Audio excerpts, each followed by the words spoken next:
নমস্কার, আপনারা দেখছেন বিগ নিউজ আর সঙ্গে আমি অনেকে।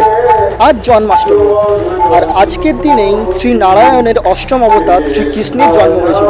আর আজকের দিনে আমরা চলে এসেছি বাগবাজারের গৌড়ীয় মঠে। চলুন জেনে নেওয়া যাক এখানকার ঐতিহ্যবাহী ইতিহাস এবং এখানকার কর্মসূচি সম্পর্কে।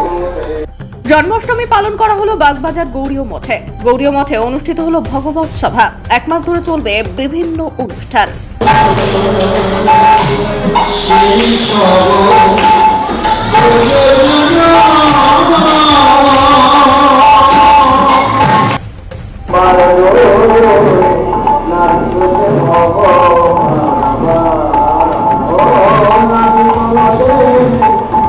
যে মায়ার জগৎ, সেই মায়ার জগতের মধ্যে এই অবতারগণ তারা এই কথা বলছেন যে আমরা যারা এই ভবসমুদ্রে পতিত হয়ে পড়ে আছি, যারা তোমার প্রকৃত রূপ, প্রকৃত গুণ, প্রকৃত মহিমা অনুভব করছে।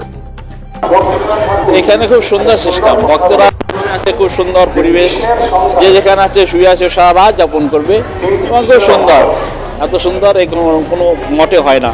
এবং সবাই সবার মতো নিজে নিজের যে ভক্তরা আছে জুতা রাখছেন তারাই পুকুরা রেখে দিচ্ছেন এবং তাদের সেবা শুশ্রূষা।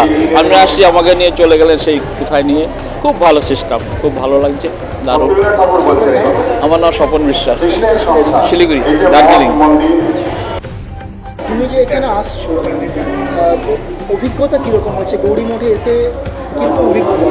গৌড়ী মঠের অভিজ্ঞতা খুব ভালো, পরিষ্কার পরিচ্ছন্ন।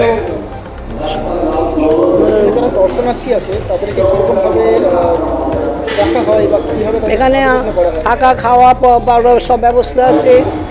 তুমি যদি 10 দিন থাকো, 10 দিন থাকতে পারো, তার জন্যে খাওয়া খরচা দিতে হয়। এমনি পায়খানা, বাথরুম সবই ব্যবস্থা আছে। আচ্ছা, কতদিন ধরে আসছে? আমি আসছি 20 বছর ধরে আসছি।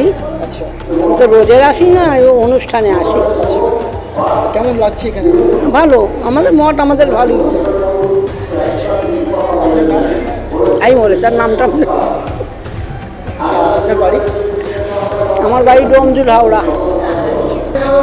যেমনটা আপনারা দেখলেন, গৌড়ীয় মঠের এক ঐতিহ্যবাহী ইতিহাস আছে। দূর দূরান্ত থেকে দর্শনার্থীরা এখানে আসেন এবং শ্রীকৃষ্ণের দর্শন করেন।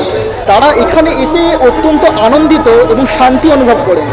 ক্যামেরায় দোলনের সাথে আমি অনিকেত, আপনারা দেখছেন বিগ নিউজ কলকাতা।